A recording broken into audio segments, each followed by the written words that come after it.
Thank you for listening into Her Wild Outdoors. Today, Adrian Jessen joins me from Review This Thing, and we get to talk about her YouTube videos that educate and instruct us on the facts. And so listen in to see what all of those are and how this passion has turned into a project that most, not just outdoorsmen, but most people can come in and learn more about the products that we should be using.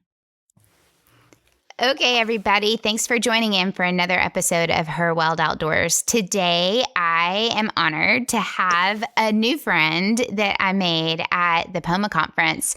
Well, I don't know, Adrian. We're talking a little bit before that, so I can't say new friend, but we have face-to-face friendship now. Right, exactly. But Adrian is here with me, Adrian Jessen, and we're here talking about Review This Thing. So thank you for joining me. Thanks for having me. I'm excited. I am too. I have loved kind of getting to know you a little bit, but when you're at a conference, it's a little chaotic. So being able to sit down with you and kind of hear your story and how all of this came to be and who you are behind the videos is exciting to me.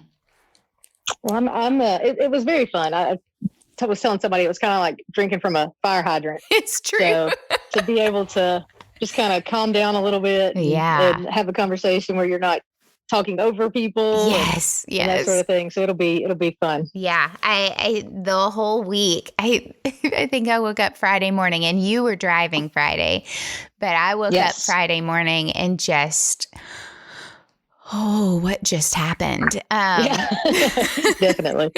There were so many great people to meet and so many conversations to have, but it's like little glimpses of people. Even if you get a 30-minute conversation, it's still a small glimpse. So, So let's get into it. Tell me who you are and just kind of a background on how you've been inspired by the outdoors.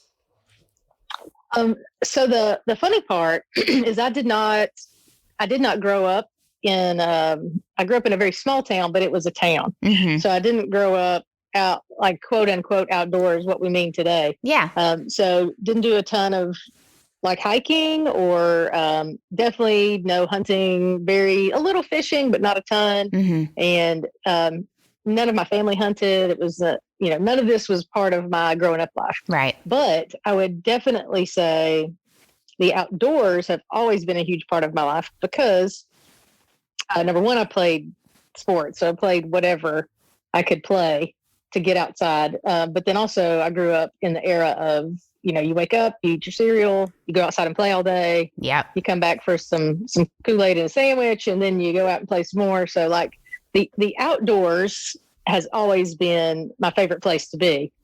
It just was not in the, kind of when people say outdoors nowadays, we're talking, hunting, fishing, hiking, kayaking. So I didn't do that until more into my adult years, but I think being outdoors is always been who I am. Well, yeah. And I think you and I probably grew up very similar, small town, but still, like, I grew up in a neighborhood, but the outside was where I lived. The inside was where I washed the dirt line off and went to sleep.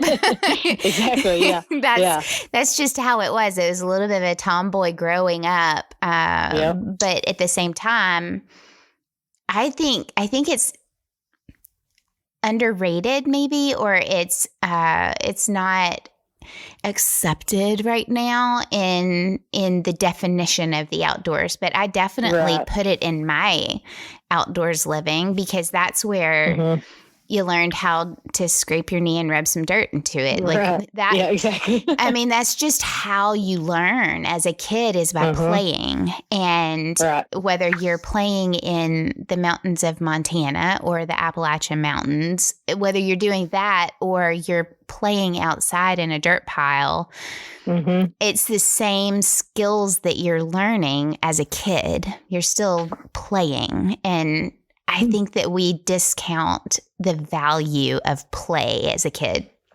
Oh, yeah.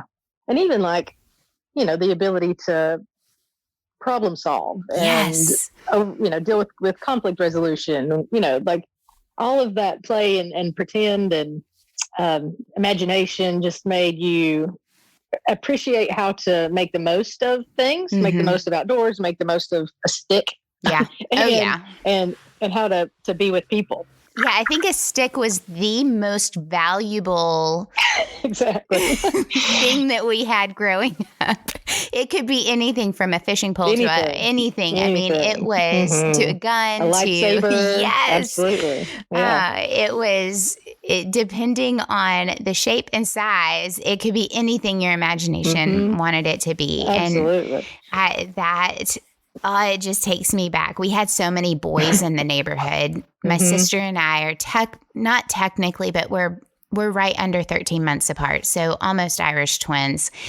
And then there were all the boys. And so we got lessons very quickly in how to work our way into the club.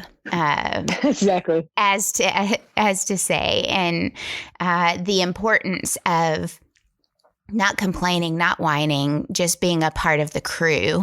And I think that those lessons have been valuable in getting into a hunting community because I just am part of the crew.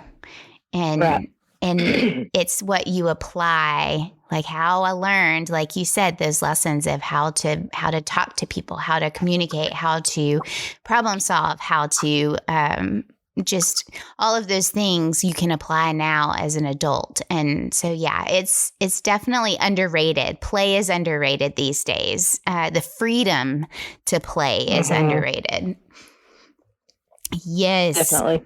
Well, you grew up in a town, but when you did start into more of the, and I say this in quotes, the outdoor community, when was that? So I think pretty much what happened was I played things my whole growing up year. So, played all the sports, but soccer was kind of the main one. Went to college to play, just was always playing something.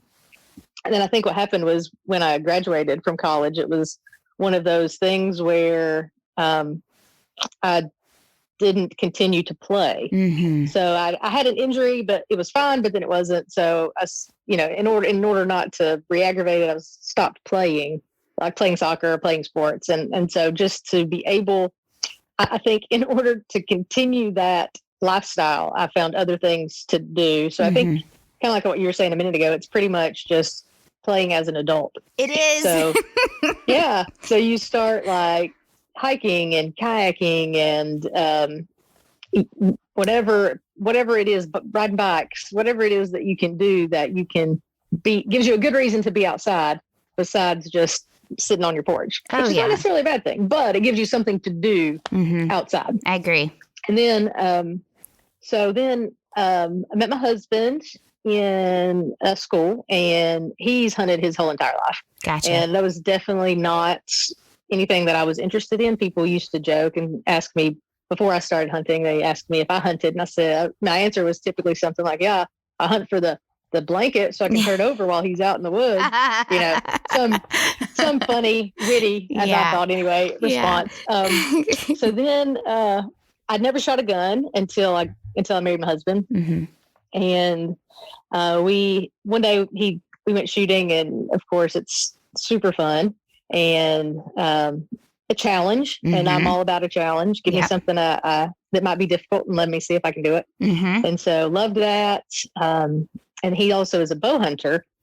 And so I decided I wanted to get a bow. So when he's out practicing, I could, shoot with him. And of course, that then becomes the challenge of, well, if I can shoot it at a target, maybe I can shoot it at an animal. And so started deer hunting by bow hunting.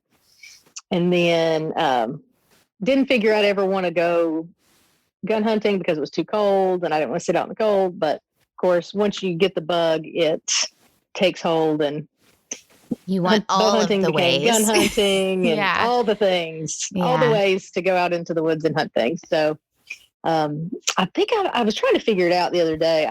I guess we've been married almost 17 years, Mhm. and I probably started hunting 2 to 3 years in. So I guess maybe let's say 14 years I've been hunting now. Yeah. I think I'm coming up on my 9th season of deer hunting. 9th year of deer hunting. It'll be 10 years next year. So it's like we're very similar in those. Where did you go to school? College? Yes, college. I went to a very small school in Meisenheimer, North Carolina, called Pfeiffer University. I have heard of it. Oh, very nice. I know. I mean, I don't know a whole lot about it. Don't hear me say that, but I have heard of it. Not many people say that, so it's great. But y'all met there, and no, we met in graduate school. Oh, where'd you go to grad school? Yeah, so we met in the mountains of North Carolina at Western Carolina University. Oh man, North Carolina is so pretty. We've like the North Carolina and then the northern part of South Carolina, like the northwestern part of South Carolina. It's just, I've driven through there multiple times and it's just gorgeous. It is very gorgeous. There's people have asked me because they know I'm from Tennessee and they know that Tennessee has such a different topography across the whole state, like from the western flatlander side of Tennessee to where you get a little bit more hilly and you get the water and everything in middle Tennessee. And then you hit the mountains in East Tennessee. You're like, well, what about those mountains, the Smoky Mountains, versus the Rocky Mountains out west? And there's just no comparing, right? Yeah. It's very different. I grew up in Southeast Tennessee. So I grew up seeing those mountains my whole life and didn't appreciate it near as much as I should have as a kid. But yeah, you travel out west and it's a whole different beauty. Like they're both amazing and beautiful, but I wouldn't say, oh, those are way more beautiful than these. Like it's different. Something special in both of them. Yeah. Every time I've been to East Tennessee and to the mountains, it is more of it feels like a rainforest. It's very humid and damp and your temperature changes sometimes by 10 to 20 degrees depending on where you are. And then going out west, it's all rocky. So you're very green and luscious and it is. You walk through and it smells like a rainforest versus being out west. It's not comparable. They each have magnificent beauty, and I love it. Absolutely. But okay, so you in hunting, I would agree. Like I started bow hunting instead of gun hunting because where we could hunt, guns weren't allowed. And so that was the only way to get in there.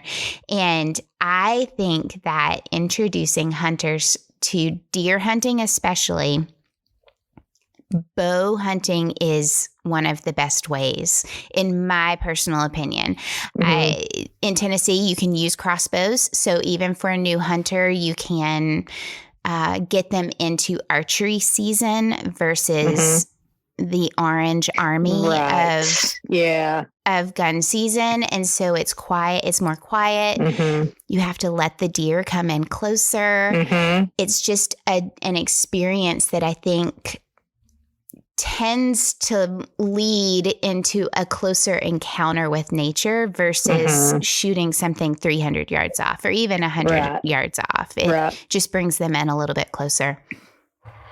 I totally agree. One of the things that I really enjoyed when I started bow hunting was it was very frustrating at times, but if you have a deer that'll come to like 50 yards, and the really cool part is you get to watch a lot of things happen. Yes, because you're not going to shoot at 50 yards, so you just get to watch some really cool things happen. But then at the same time, you obviously get a little frustrated because you're like, man, if I had a gun.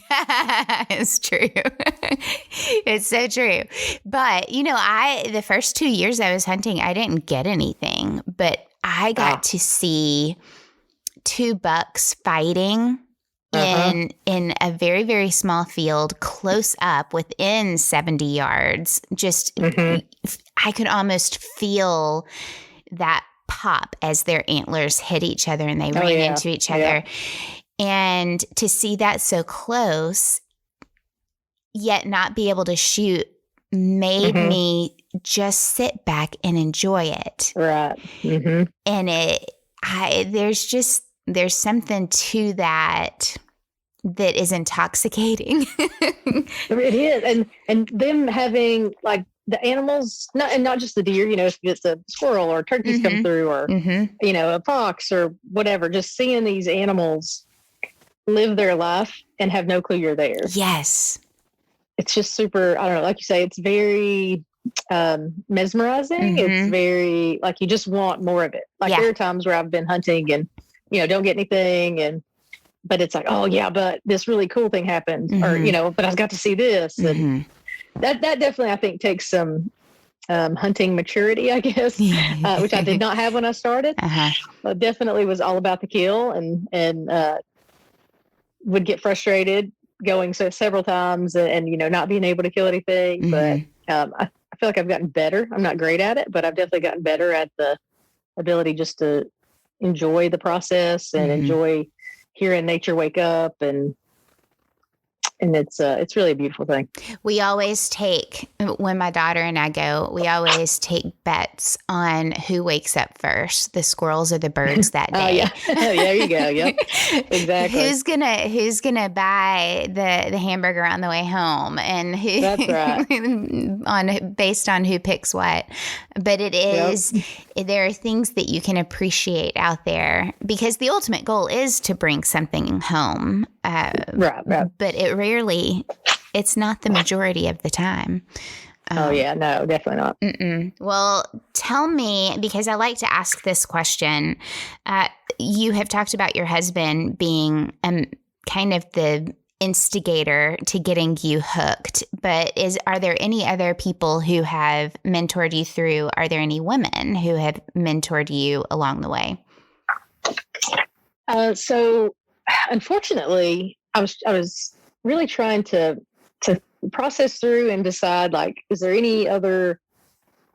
anybody else that really drove me or pushed me to want to go this direction? And, it really was one of those things that I decided I wanted to do it. And, I like a challenge. I like to do something new and try to be decent at it. Yeah. And my husband's just super supportive. And of course, anything that gets him more hunting time is exciting for him.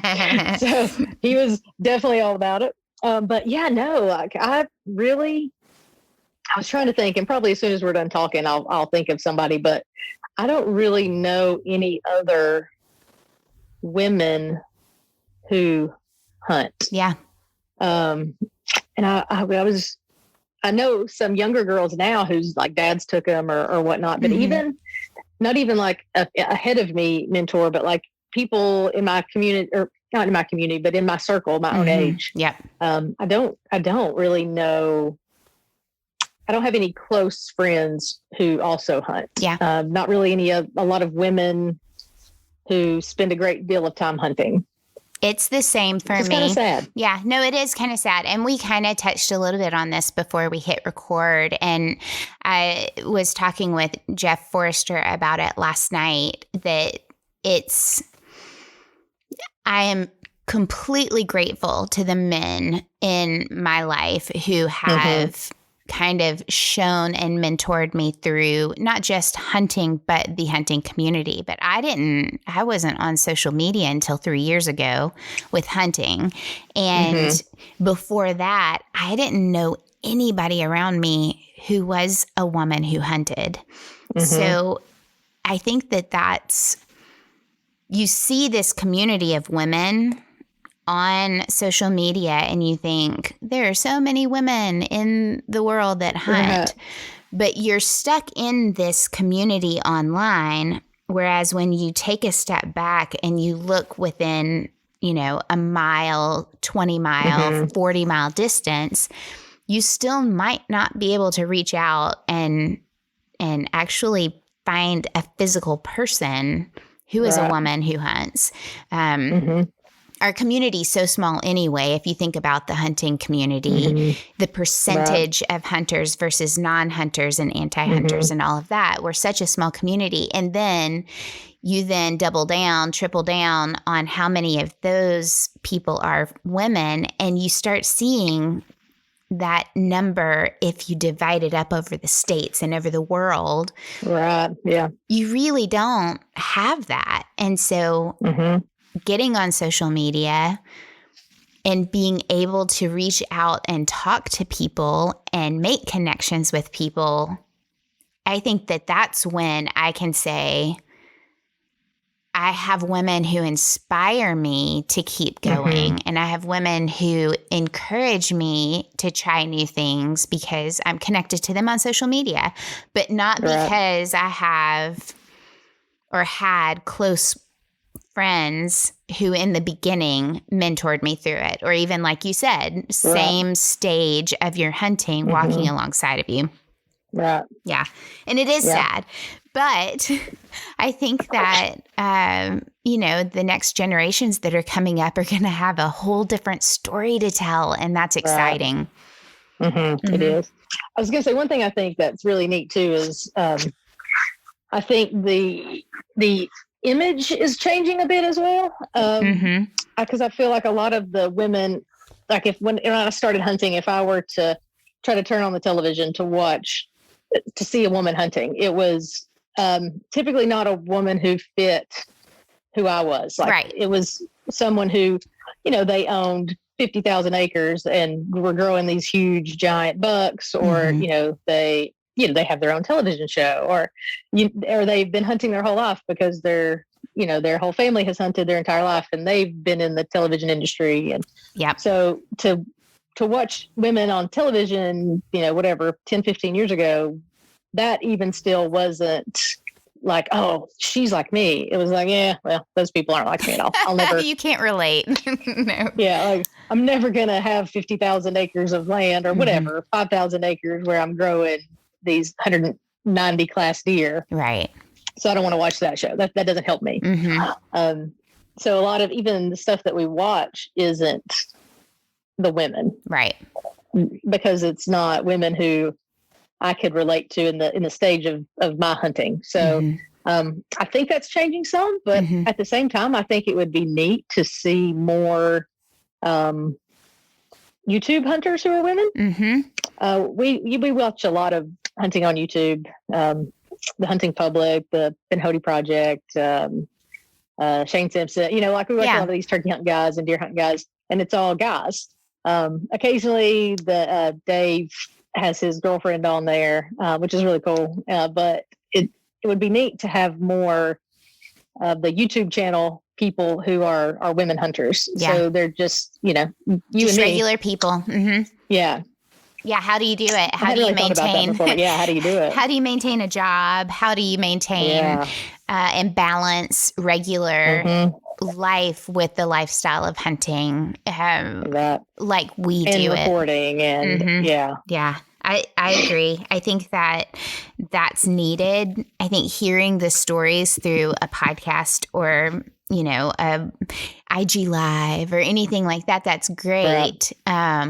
Because it's introducing and it's putting people in front of you that are relatable. So I don't know, maybe that'll happen soon. Maybe somebody will get the itch to do it. I think it's needed as well, because I would like to see that. I'd like to see the hard work that goes into it because we put the hard work in. Right. And that's just regular. That's 99% of the women in hunting out there. Right, exactly. The 1% that actually you see, it's not relatable. That's a good point. And it's important to see how somebody like you can do it. Whether they've been hunting since they were little or they've started like you and me, it's it's important to see how people do it. Right. So, which leads me kind of into how do you do it? And you have begun this thing that it's review this thing, and it's on YouTube, it's on Instagram, but your main focus, your main platform is YouTube, right? Right. Yes. Yeah. Mm-hmm. Tell us how this all came to be. It's a pretty fun story. Anytime I buy anything, I'm super analytical. Like I rarely just go, oh, I want an X and then go buy it. Mm-hmm. I'm like, well, I need to make sure I'm buying the best of this, or I don't want it to break down. Is it worth the money? Can I get it somewhere cheaper? All these millions of questions that I ask before I buy just about anything. And, you go on YouTube, you read the reviews on places, you go on YouTube and watch reviews, or you watch how things work. And my husband and I were just several times we're just sitting watching these videos, and we're like, well, that was a terrible review. That didn't tell anything I wanted to know. And so you spend all this time watching 5, 10, 12 reviews, and wasting what feels like forever. And you still don't know everything you want to know. And so we were actually on vacation in Kalispell, Montana. So it's pretty cool that the POMA conference is there next year. Yes. It's kind of full circle. But so we were hiking up a mountain and just started talking about, we need to do something. We need to start a channel where we just review things and answer all the questions that we always have that nobody else answers them. And we'll call it Review This Thing. And that way we can just review whatever we want to review. And so we're hiking up this mountain and pretty much just kind of laid out the plan. Mm-hmm. And it was one of those things. It's like, oh, that'd be fun. And then went to the back burner like most things are. And last year just kind of got to a place. We were home a lot more because we couldn't really travel places. And so being home more, I was like, it's time. You know what? Let's do it. If we're going to do it, I'm doing it.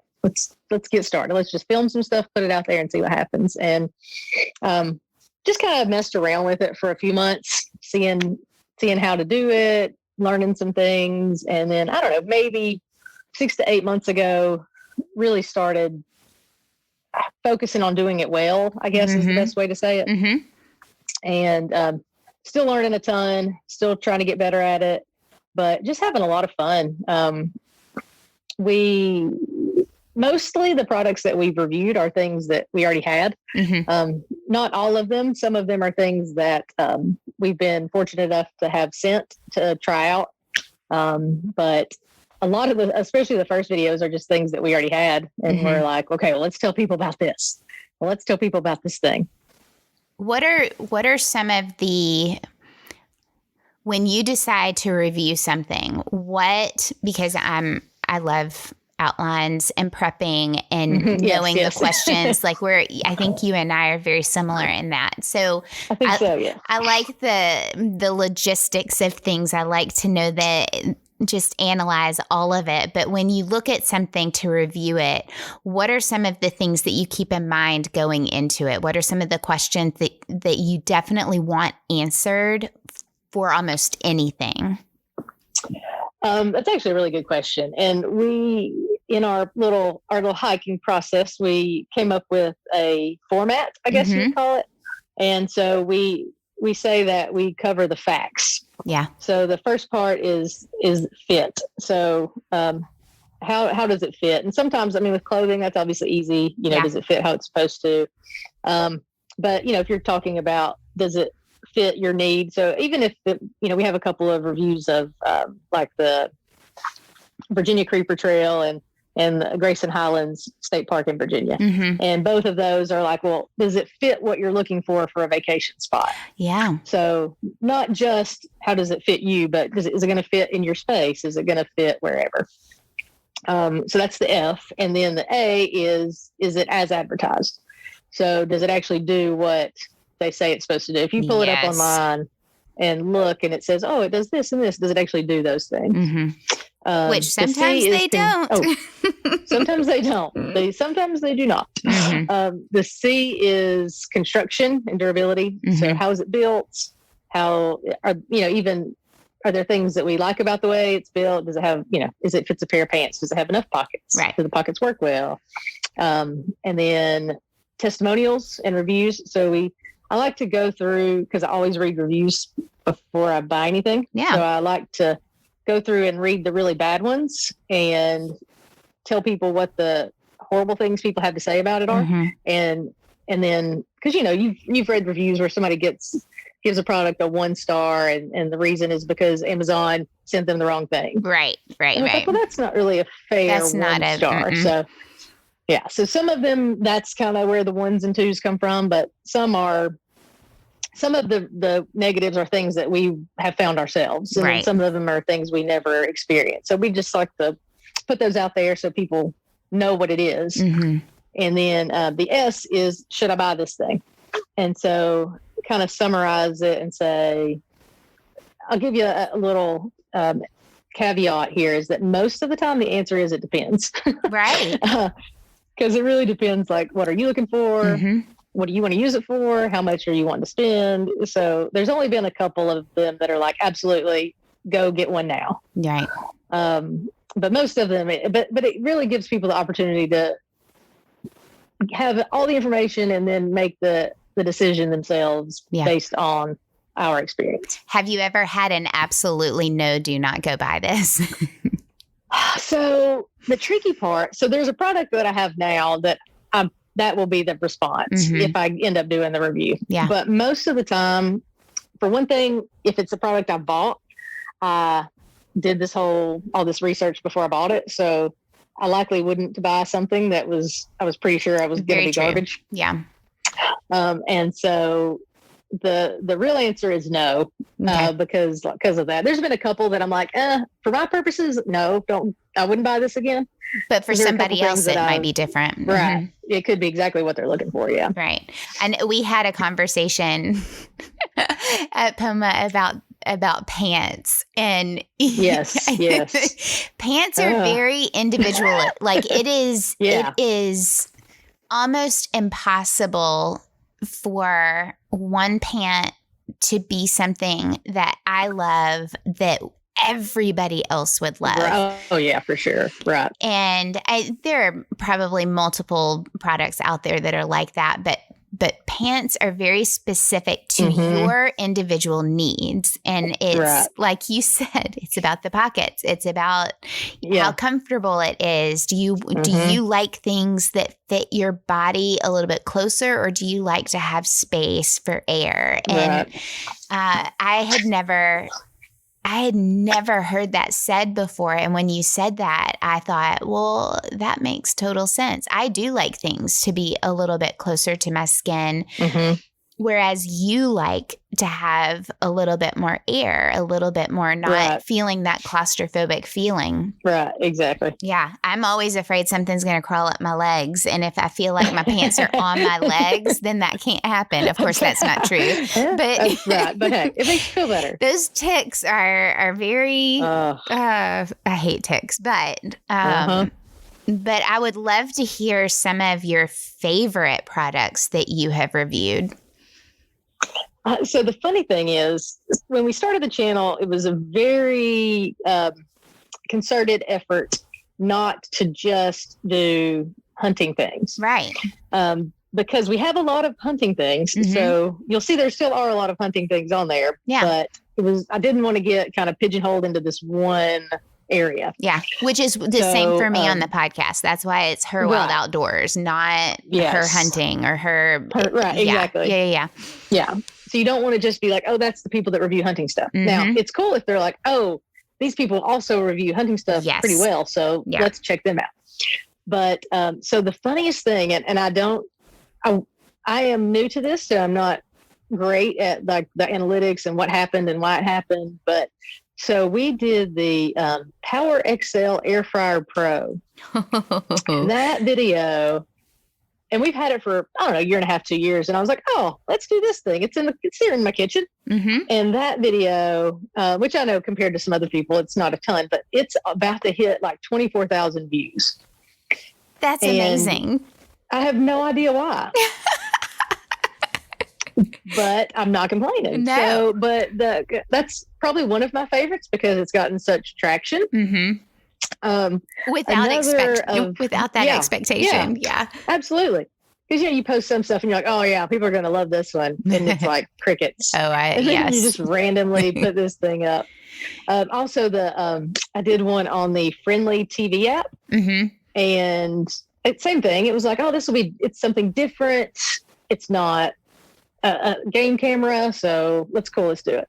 And that one, it's not quite as many, but I mean, it's I think near or over 8,000 views now. So, what is that? Tell me what that is. So it's, kind of like Sling or Philo or, all those apps where you can watch different. But the cool thing about it is I think it's like $6 or $7 a month. It's not super expensive, but it has on the channel, there's like, I think it used to be 14, but it may be 13 channels now. But the main thing is, so it has the Weather Channel, which some people love. It also has Hallmark Channel, Hallmark Movies and Mysteries, and I think there's a third Hallmark Channel. But in addition to the Weather Channel and the Hallmark channels, it also has the Outdoor Channel and the Sportsman's Channel, and I think there's like the Fishing Network. So like it has all the Hallmarky channels. So if you like your movies and mysteries or your Christmas movies, but then it also has all the outdoor channels, which means it supports pretty awesome the outdoors, which is pretty great. Yeah. Yeah. And so it's really cool because, $6 a month, if you cut cable like we have, then you can watch, you can watch sport, you can watch your Mystery 101, and then you can turn around and watch Meat Eater. So it's perfect. Yeah. No, that's pretty cool. I think that when you and I kind of connected, I had thought, well, maybe it's all outdoor stuff. But then as I started looking through, you didn't pigeonhole yourself. You have really stepped out into things that you guys use and utilize and like. Recently, you have been doing a lot of stuff on guns and things. And I appreciate that because unless you have, like if you're going to buy a gun, whether you are a man or a woman or a child going to figure out what fits you, you can't just go online and be like, that's it. Right. That's not how it works. You can do it that way, but you probably, if you've never touched the gun in your life and you do it that way based on just reviews that are written, then you might not like it. In fact, I probably would say there's a high probability that you might not like it. So seeing how, depending on your size and all of that, seeing somebody handle it, see somebody use it, and that would make so much more sense to me if I can't get hands-on with it. Right, exactly. And now it's very difficult to just go get hands on a gun. Some places. Yeah. Unless you go to a range that allows you to rent guns to try, which can be expensive. Or you have a buddy that will let you try it. And I try to lean on that as much as possible because I don't want to spend my money on something that I haven't seen. Like I could look at you and your video of something and say, okay, based on her size and what that fit is and how she says it fits and what it looks like and how she can handle it, I would feel more comfortable going out and checking it out. Right. Yeah. And the thing that's really neat, so I think this is super cool, but because I'll tell you why I think it's super cool in a second. But so like maybe it's 80% of the viewership of our channel is male. And I think that's really cool for a couple reasons. One, because, historically the they people would tell you that men don't tend to watch information from women about outdoor products. Yeah. And so it's really cool because actually this week there was, long story, but I messaged a person to share some videos, and it was a male, and he was he said, great, thanks. And then he answered back and said, oh, actually, I've watched your videos. I'm pretty sure that's your videos is why I bought that gun. And so that's awesome. It was super awesome. Yeah, because, it's a guy who watched me and was like, oh, I'm going to buy that gun. Mm-hmm. And so it's cool because it's neat to feel like we're doing something well enough that even 80%, even the males can trust the information that we're providing. Right. And again, a very kind of blanket statement, but typically that's not how that works. No, it's not. I mean, I think my listenership is very much so the other way around. And so even though my following, I think I just changed it up to where it used to be around 80-20 men and women. And I think that just has to do with the overall demographic of men in the outdoors and women in the outdoors. Right. But it has jumped up recently to 70-30. And I'm excited to see that continue to change over and get a little bit more half and half. But no, you rarely hear of that. That's awesome. Yeah. And the other cool part is that leaves another huge group of people who aren't really aware of our channel yet. So, if more, especially if women can help, because obviously with outdoor type things, it's probably typically the man of the house who's helping make the decisions about which game camera to buy or which gun to buy or those sorts of things. So it would be neat to see more women watch our stuff and help in making those decisions, or, even some of the other outdoor things we have or other not outdoor things, whether it's camping stuff or apps or whatever. Yeah. So it's cool because it leaves an opportunity, a huge opportunity for more women to start watching the channel as well.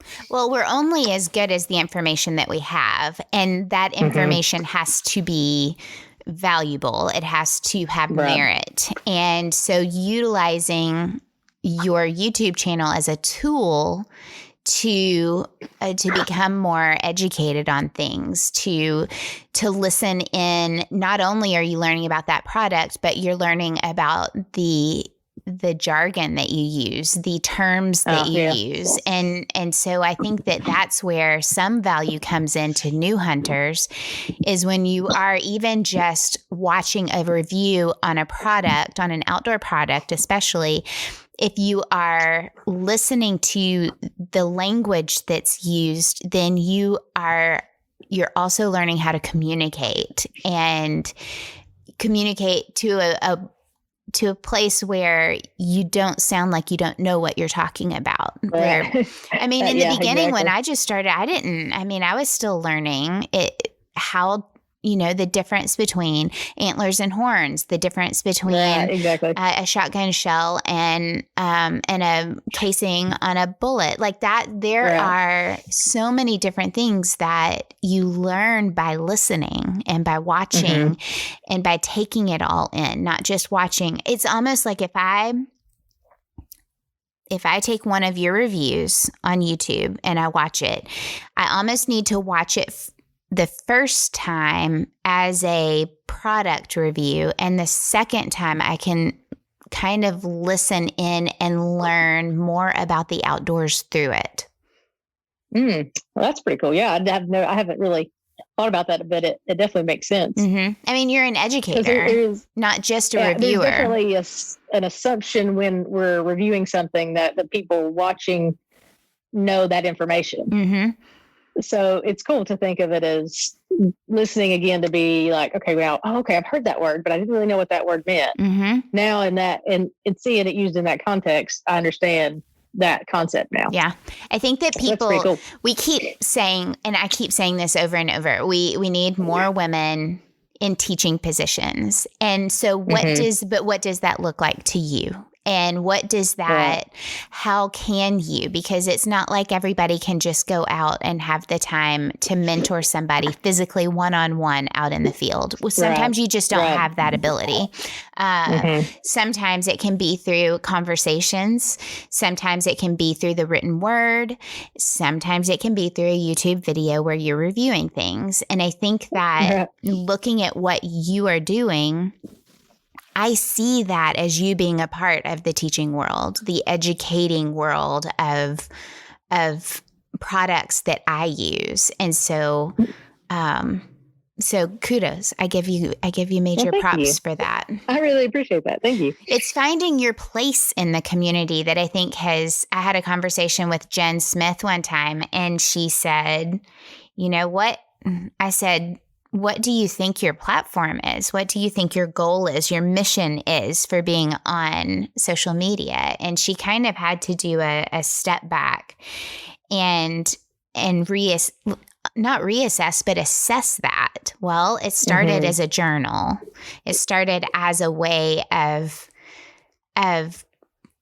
taking in where she has been and place it somewhere and make a journal of it. But then the more that it came out, it was just teaching authenticity and teaching truth and honesty, which you don't get a whole lot. And so each person out there,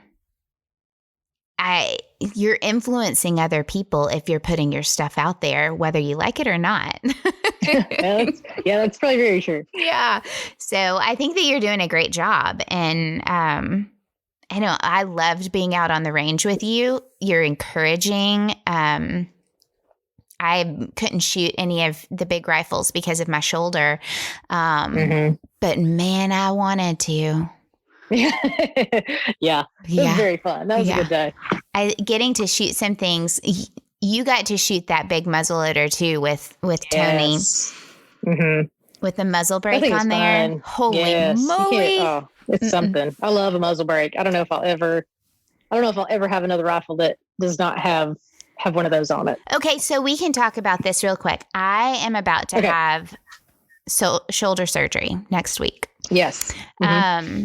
And my surgeon said, now don't go out in November and shoot some big ass gun that is going to ruin the work that we are putting in on this shoulder. Right. Yes. So I have a 308. I'm not going to say what kind it is because that does not matter, but it does not have the ability to thread a muzzle brake on it. So I've got to figure out something to take out there that is going to be a little bit gentle on my shoulder and yet pack enough of a punch to put an animal down ethically. The funny thing is the surgeon looked at me and said, is this like for a TV show? Can you just pretend to shoot and have somebody else shoot it? And I was like, hell no, I can't do. What are you? Absolutely not. Who do you think I am? Let's just have an education lesson right here. That's right. But that is a good question. If you have somebody, a hunter who's coming in, and whether it's an injury or fear of a rifle, what are you looking for in order to lower that recoil? So I'm not a super expert, but I will tell you what I know. Yeah. Often a heavier stock helps decrease recoil, but then you run into, well, if you're hiking up a mountain, do you really want a heavier gun? Right. But so the muzzle brake, I had never had a threaded barreled rifle until this past November, and didn't really know what the muzzle brake did, had no idea. But having now had a rifle with a muzzle brake, so the one I bought was a 6.5 Creedmoor, which is a very low recoil rifle anyway. So putting that muzzle brake on it, it basically, I mean, it's like shooting a 243. Like there's barely any recoil to it. And then just a few months ago, got a 308 that was threaded, but did not have a brake on it. So just to test out some brakes, I bought a couple, and I mean, it's like night and day, the amount of recoil. Generally, I think they say a muzzle brake should decrease recoil by 30 to 40%, some more. But to me, it's a huge difference. And that helps with, not flinching, not being worried about the gun, that just anticipation. Yes. And improve repeatability, improve your accuracy.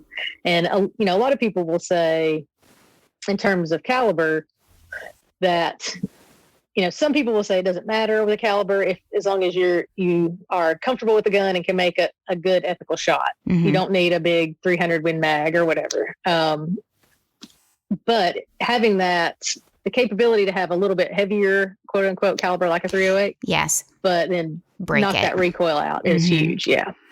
I'm going to have to be. Now, I will say, yeah, the brake makes it very loud. It makes the gun a lot louder because it moves all of that compression out instead of back. Yeah. But, you never hear it when you're pulling the trigger. All jazzed up. Yeah. You don't even know the gun went off. It's true. It's now, very true. To your situation, I have never had this done, so I can't speak super intelligently to it, but most gunsmiths, from what I understand, can thread a barrel. Yep. I'll have to talk to mine and just see. Yeah. Yeah.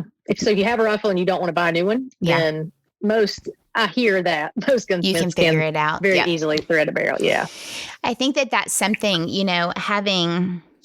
having talked to multiple women who, like yourself, went from archery hunting into gun hunting. So kind of doing the opposite of what non-hunters would think that we would do is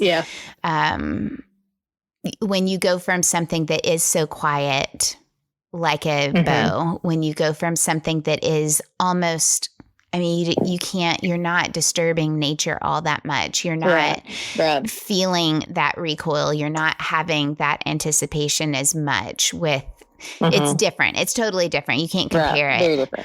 But when you're going from a bow to a gun, it is a drastic difference in not just your physical being, but your mental anticipation, your mental fear versus respect. And it's changing it from fear to respect that makes you a little bit more comfortable shooting it. Oh yeah, for sure. That muzzle brake on that muzzleloader was amazing. Yeah. Oh yeah. Because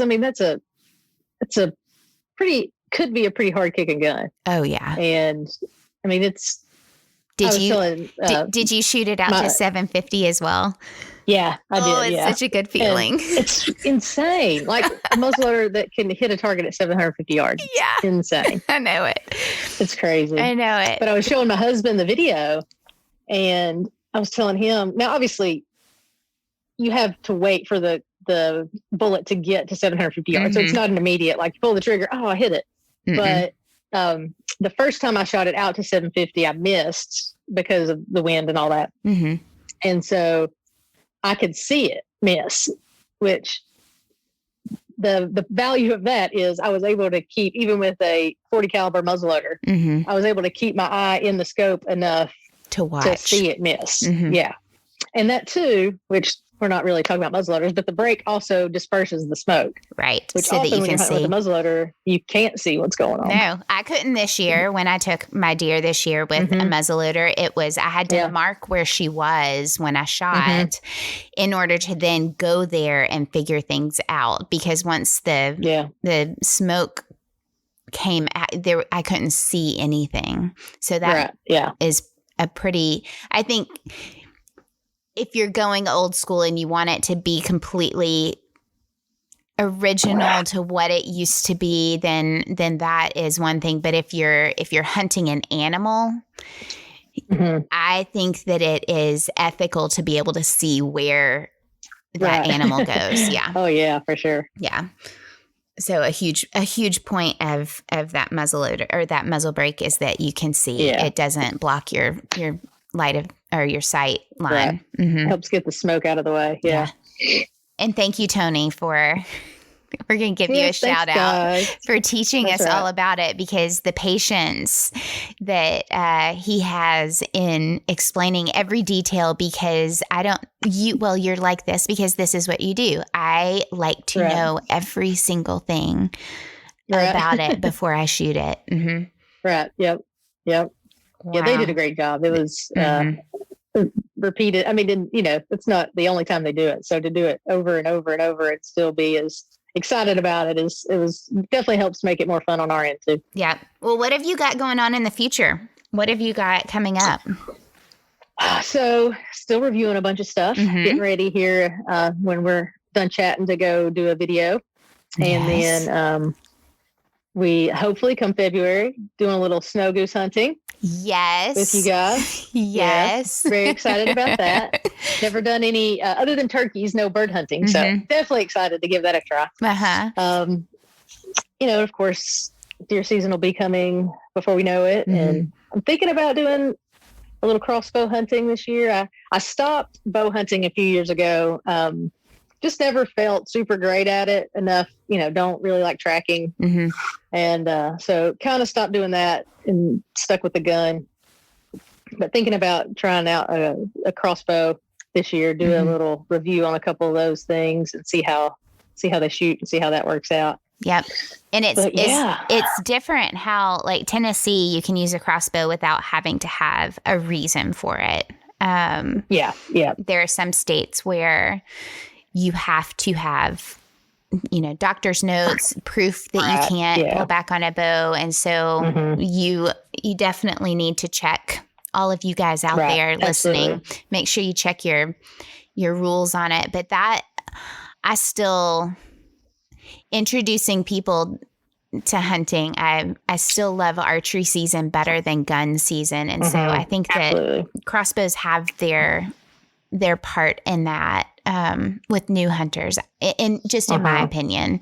I know a lot of hunters out there think that they're cheating, but I think that there are... I used to be the exact same way. Right? But I think that there are good reasons for using them. I have been told do not pull back on a bow. Well, I still love archery season, so I'm very grateful that we have the ability to use crossbows right now. So yeah. Well, I it up to a lot of people. Oh yeah. Like we have a good friend who has a daughter, and I think she started hunting probably 2 or 3 years ago when she was 9 or 10, 10 or 11, somewhere in that range. And she started bow hunting. She doesn't gun hunt to this day. Like she doesn't have any desire to shoot a gun, but he gets to take her hunting, and she's taken a couple of deer with a crossbow. And if it wasn't, if she wasn't allowed to use that, she wouldn't be a hunter. Right. So it's cool. It definitely has its place. And, like you said, different people have different thoughts on it, but opening it up to more people, that's what we need. We need more people who are supporting hunting and supporting hunters and doing it right. Ability for people to do that and doing it correctly. Yeah. So I agree. Well, I think that my favorite part of this conversation was when you were discussing, there are a lot of favorite things, but I think that going back and looking back, because, I take notes on all of I'm like, oh, that was a good point. And I love what you guys came up with, the whole facts, and how it fits, how it's advertised, like the quality of the advertising is huge. Construction, testimonials, should I buy it? I love how you put that together, because it does give you that guideline that keeps it. Each review that you do has that guideline, and it keeps it all put together nicely in a package. But each thing is going to answer those questions differently. So I love that y'all did that you have that guideline. Thanks. It's pretty cool. It definitely helps us make sure we try really hard to answer all of the questions that people have in one place. Usually most videos are between 9 and 11 minutes, which I know sometimes when you click on a video and you're like, oh, 9 minutes, it's long, but it's not when you're getting a review. Marked. Yeah. And if people are like, oh, I'm done with that part, and they can, skip to the next part. But again, our goal is to make as efficient and concise as possible, but still answer hopefully every question you could have about it. So you only have to go one place. Awesome. Well, tell people, give your information on how they can follow you and how they can find you on YouTube. Okay. So Instagram is Review This Thing. And Facebook, we're also Review This Thing. And then on YouTube, it is this is super complicated. So www.youtube.com/C/Review This Thing. And please subscribe. Mm-hmm. We are nearing that magic 1,000 mark. So if you would be so kind as to hit that little subscribe button and the notification bell and watch some videos, comment, give us a thumbs up, all of that stuff. It's just really supporting you. Decide we should watch it. Right, right. And it gets the right kind of videos in front of the people that need to see them. So, yeah, you guys go follow. And you are so great at responding. So if you do have any questions about the videos or anything like that, you can bet you're going to get a response back. Yeah. So we definitely try to respond to every comment. I mean, there's a reason that if we didn't want to, semi become the expert on the product, we shouldn't put a video out there. Right. So if there's a question I don't know the answer to, it may take a couple of days because I'm trying to figure out the correct answer. But we try to answer every comment and make sure that people know we appreciate them watching, and if we can help, we definitely want to. I love that. Thank you, Adrian. I appreciate your time. Thank you. Yeah, thank you. It's been a great. Good.